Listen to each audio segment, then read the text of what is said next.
유명한 실존주의 철학자인 하이데거는 말하기를 인생은 던져진 생애를 사는 것이라고 그랬습니다.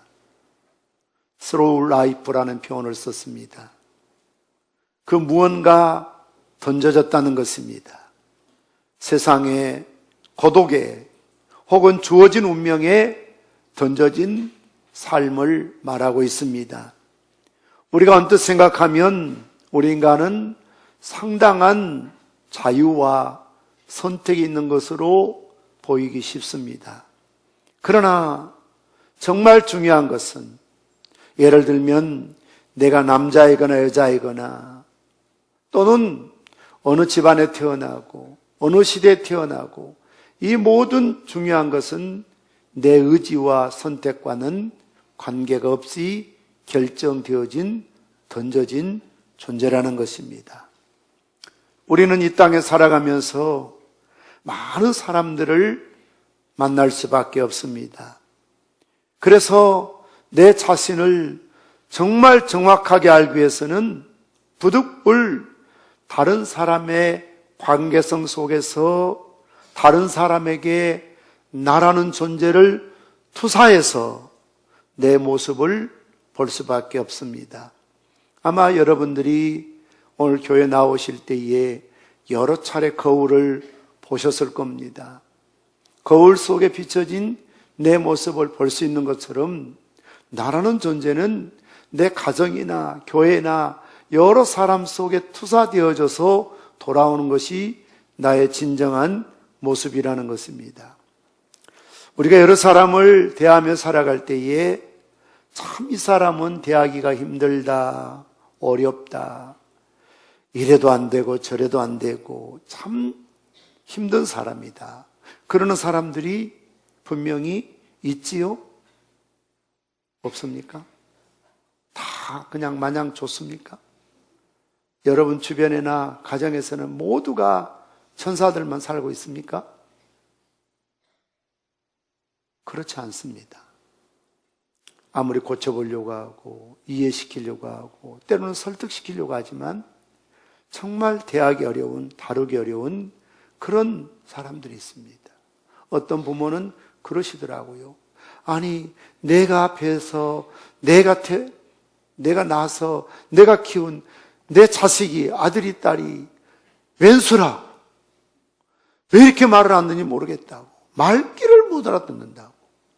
아니, 자기가 배에서 10달 만에 태어나서 우유 먹이고 젖 먹이고 키워서 이제 중학생, 고등학생이 됐는데 평생을 자식하고 대화하고 엄마하고 이야기하며 살았는데 좀 크고 나니까 정말 대하기가 어렵다. 도대체 저 속에 무슨 생각을 품고 있는지 이해할 수가 없다. 이런 부모들이 계시잖아요.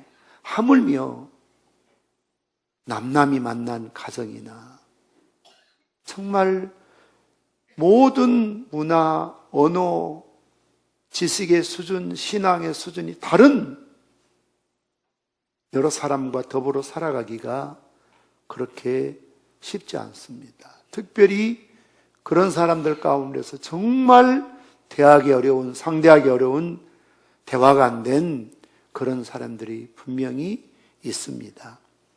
왜 그렇게 상대방을 대하기가 어려울까요?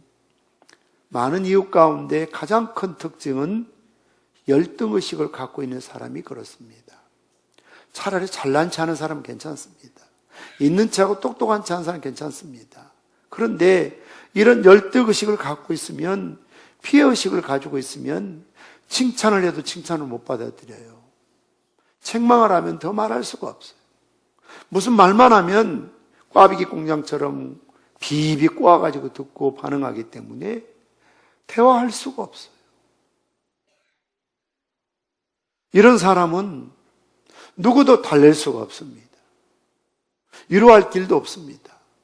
이렇게 말해도 불편하고 저렇게 말해도 불편하고 말 많이 한다고 불편하고 안 한다고 불편하고 칭찬한 것도 불편하고 책망한 것도 불편하고 어쩌란 말입니까? 이런 고독한 사람은 위로할 길이 없습니다. 그렇다면 자기 생애를 긍정적인 생애로 바꾸고 긍정적인 자아 형성을 위해서는 몇 가지 절대 조건이 있습니다. 그 첫째가 소속감입니다. belongingness라고 하지요. 나는 받아들여지고 있는가 하는 문제입니다. 내 아내에게나 혹은 내 남편에게, 내 친구들에게, 내 주변 사람들에게, 여러분의 직장이나 학교에서나 어떤 기관이나 셀 모임이나 선교단이나 찬양대 속에서 과연 나는 주변 사람들에게 받아들여지고 있는가 하는 문제입니다. 여기에 대해서 노라고 하는 대답이 나올 때는 견딜 수가 없습니다.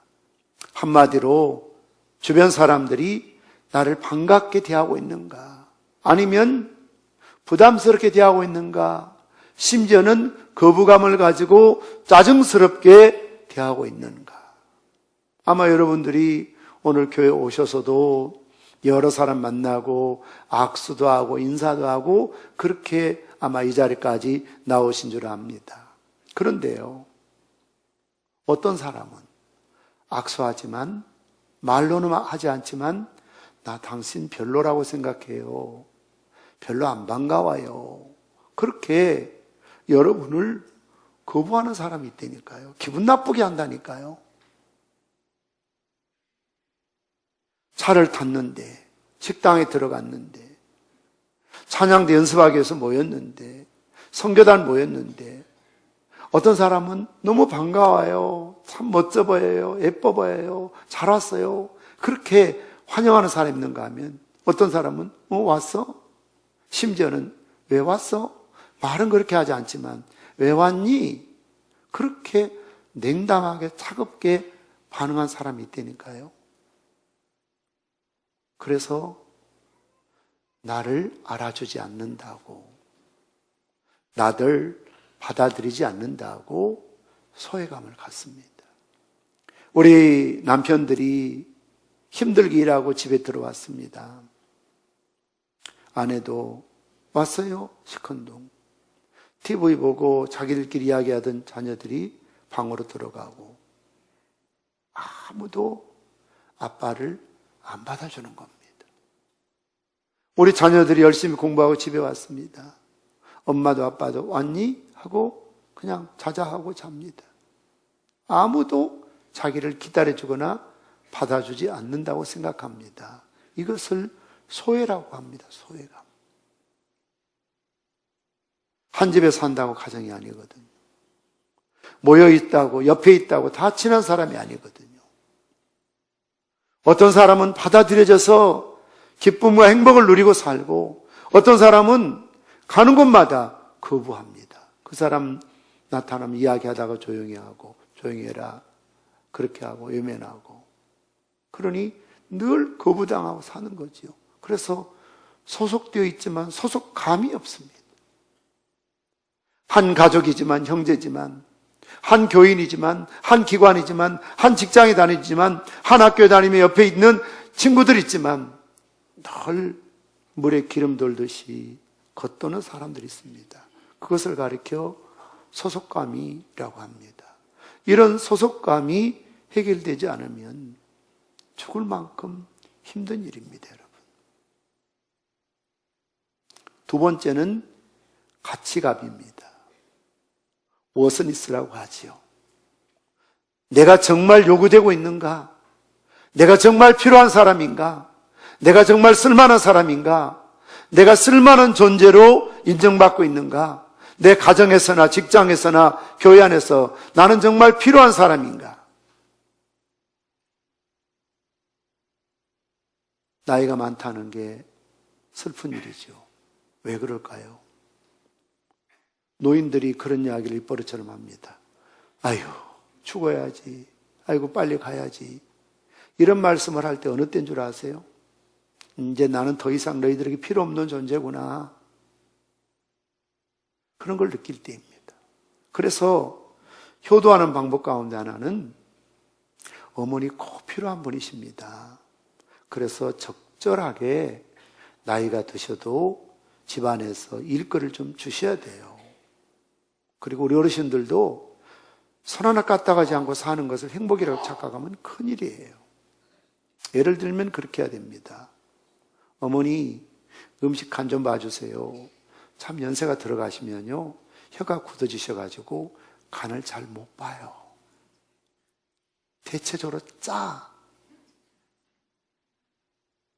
그럼에도 불구하고 어머니 간 좀 봐주세요. 그랬을 때 딱 간을 보면서 역시 우리 어머니 최고예요. 그렇게 해줘야지. 아, 이거 안 되겠어요. 이제 다음부터는 간 보지 마요. 그러면 이제 나는 더 이상 이 집에 쓸모없구나. 50대 중반의 여성분들이 대체적으로 갱년기를 겪으면서 우울증에 시달리는 분들이 의외로 많습니다. 왜 그런 줄 아세요? 50 중반이 되면요 남편도 사회적인 지위를 갖는 때입니다. 바쁩니다. 살기 힘듭니다. 그러니 더 이상 옛날처럼 내가 남편을 돌봐주지 않아도 잘 나가고 잘 삽니다. 그리고 자식들이 커서 이제 대학생이 됩니다. 군대 갑니다. 자녀들에게도 더 이상 필요한 존재가 아닙니다. 아니 오히려 잔소리한다고 싫어합니다. 심지어 어떤 자녀들은 절대 내 방에 들어오지 말라고 문을 잠그고 학교로 갑니다. 내 물건에 손대지 말라고 합니다. 그러니 평생을 살아오면서 남편 뒷바라지하고 자식들 키우는 것으로 자기 존재감을 느끼고 살았는데 남편도 더 이상 내가 필요 없는 존재가 됐구나. 자식들도 더 이상 내가 이제 필요 없구나. 잘 살구나. 그리고 그 나이가 되면 대체적으로 그나마 의지하고 있던 마음의 고향과 같은 친정 아버지나 어머니가 세상을 뜨시지요. 그러니까 우울한 겁니다. 왜? 내가 없어도 우리 남편, 내 자식들 잘 살겠구나.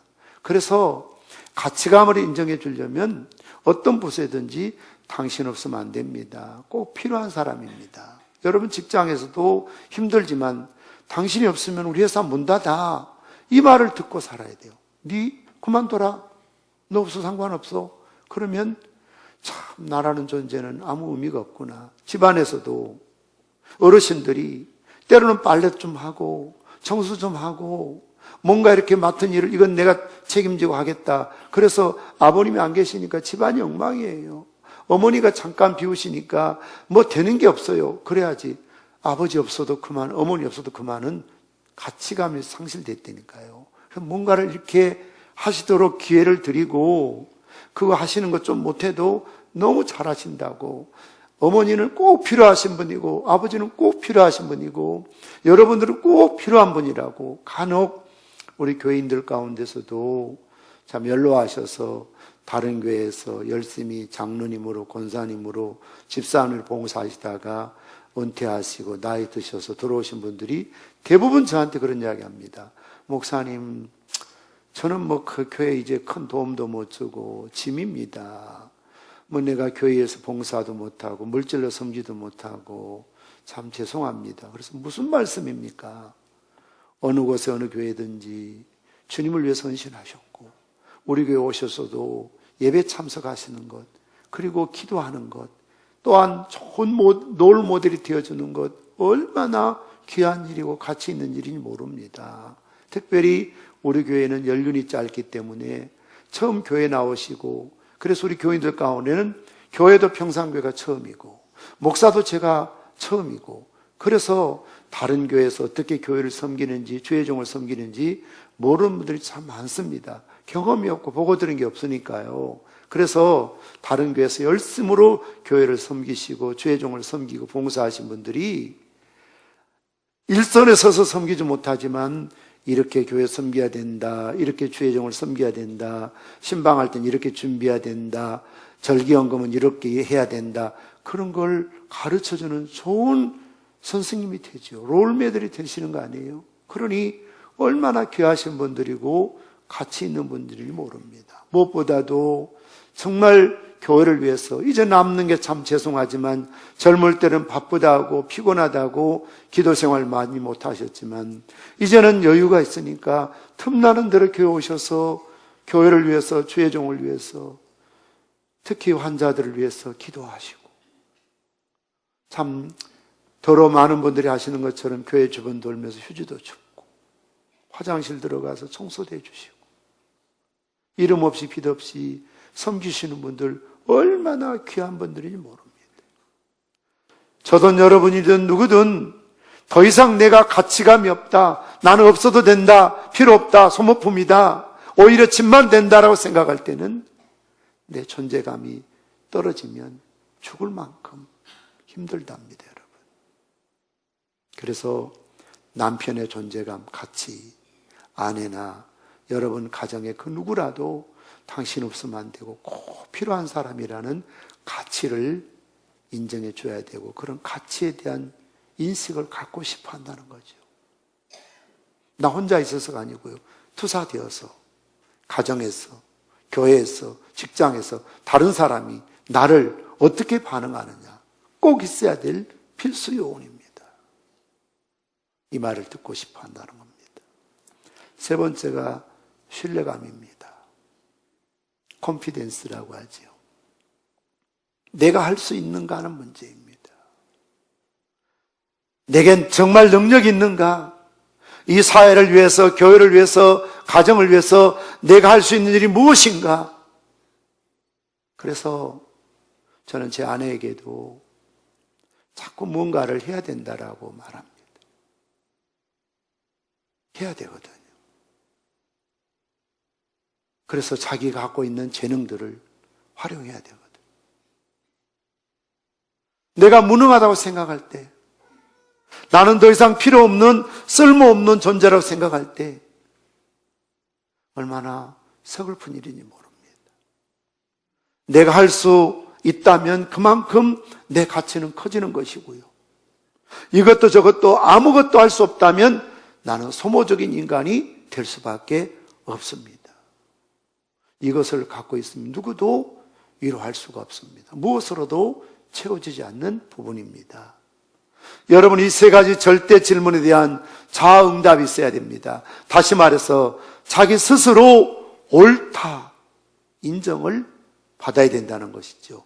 그래야 비로소 나라는 존재, 고독감에서 벗어날 수가 있고, 그렇지 않는다면 아무리 돈이 있고 명예가 있고 넉넉하게 산다 할지라도 군중 속에 고독감, 소외감, 그래서 열등의식, 피해의식, 고독의식, 절망의식에 빠집니다. 이런 자기 방어기제가 발달되어 있기 때문에 앞에 말씀드린 것처럼 참 대하기가 어려운 사람이 되어버립니다.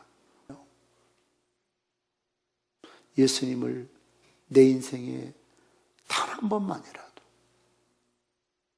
만났다면, 만난 경험이 있다면, 그래서 그런 행복을 내 가슴에 품고 살 수만 있다면, 아무리 현실이 암담하고 박해가 있고 우겨싸움을 당하고 거꾸리짐을 당한다 할지라도 바울의 고백처럼 누가 우리를 그리스도의 사랑에서 끊으리요? 이 사랑은 어떤 사랑입니까? 주님의 십자가의 사랑이요, 주님과의 만남과 거룩한 임재를 통해서, 담에서 계심을 통해서 경험했던 사도 바울의 그 행복인 것이지요. 그래서 환난이라도 핍박이라도 기근이라도 적신이라도 현재일이나 장래일이나 위험이나 낮음이나 심지어 어떤 권세자들, 전사들도 절대로 끊을 수 없는 하나님의 사랑, 주님의 사랑, 이 행복을 노래할 수가 있음을 믿습니다. 제가 어린 시절에 나이 많으신 전도사님이 만하게 신학을 하시고 목회하시는데, 참 제가 어리지만 화가 났던 건, 이분은 설교 시간이고 뭐 이렇게 어떤 회의하고 힘들면 툭 하면 던지는 말이 못해 먹겠다는 거예요. 하기야 대통령도 뭐 못해 먹겠다는 사람이 있으니까. 그리고 툭 하면 그만둔다는 거예요. 어린 나이였지만 제가 어른 같으면 이랬을 거예요. 하지 마세요. 그만두세요. 누가 하라합니까? 그만하고 싶었다니까요. 툭 하면 에이 못해 먹겠다. 에이 그만둬야 되겠다. 남의 이야기가 아니고요. 여러분의 이야기입니다. 툭 하면 그만두겠다고. 툭 하면 교회 옮기겠다고. 툭 하면 못해 먹겠다고. 부담스럽다고. 때려치우겠다고 하고. 하나님이 여러분에게 무슨 불의한 일을 그렇게 많이 했습니까? 무슨 은혜가 모자라고 사랑이 부족해서 그러십니까?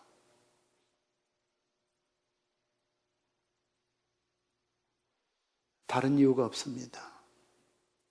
정말 주님과의 1대1의 임재 경험, 만남, 그리고 행복을 경험하지 못했기 때문에 그렇습니다. 주님 앞에서 누릴 영광이 상급이 얼마나 크고 감사할 일이에요. 비록 힘들지만, 어렵지만, 괴로울 때도 있지만, 고독할 때도 있지만, 늘 때로는 언젠가는 제가 그런 기도했습니다. 며칠 전에. 주님, 또 우리 동기들 또 어떤 모임에도 그랬습니다. 주님 앞에 서는 그날까지 참 죄송하지만 배신이라는 시린 가슴을 안고 살아가는 게 목사인가요? 교인들이 의리가 없거든요. 언제 그러냐 싶을 정도로 휙 등을 돌리거든요. 그래서 주님 앞에 서는 그날까지 늘 배신감을 느끼는 그런 시린 가슴을 안고 사는 게 목사인가요? 그럴 때도 있습니다. 그럼에도 불구하고 저는 목회자로서 갖는 행복을 세상 그 무엇과도 바꿀 수가 없습니다. 사랑하는 성도 여러분, 행복을 경험한 사람만이 남을 행복하게 할 수 있다는 걸 아셔야 됩니다. 내가 행복을 경험하지 못하고 있으니까 내 남편도 내 아내도 내 자녀들도 행복하게 해줄 수가 없어. 내가 이런 행복을 경험하지 못하면 어떤 교인도 행복하게 해줄 수가 없어. 우리 장로님이나 권사님이나 집사님이나 셀리더나 어떤 지도부장 또는 우리 교사들이 자기가 행복하지 못하면 자기만 불행하로 끝나는 게 아니고 남을 절대로 행복하게 해줄 수가 없어요. 바울 보십시오. 감옥에 갇혀 있잖아요. 매어 있잖아요. 줄이고 목마르고 정처가 없잖아요. 그런 그가 자유로운 빌립보 교인들에게, 에베소 교인들에게 뭐라고 그래요? 기뻐하십시오. 내가 다시 말하노니 기뻐하십시오. 자기가 기쁨이 없는데 어떻게 남에게 기뻐하라고 합니까? 나는 일체의 비결, 자족하는 비결을 배웠다. 내게 능력 주냐, 내가 모든 것을 할 수 있다. 내가 주에 주시는 자족함을 배우지 못하고 감사함이 없는데 어떻게 범사에 남에게 감사를 할 수가 있나요? 내게 기쁨이 없고 내게 행복이 없는데 누구한테 행복하라고 말할 자격이고 가르칠 수가 있나요? 이 여인은 주님으로부터 받은 사랑 때문에, 능력 때문에, 행복 때문에 성경에는 기록되고 있지 않지만 그 집안을 다 행복하게 하고 그 마을을 행복하게 하고 친구를 행복하게 하고 그러한 모든 사람들에게 진정한 행복을 주었을 줄 믿습니다.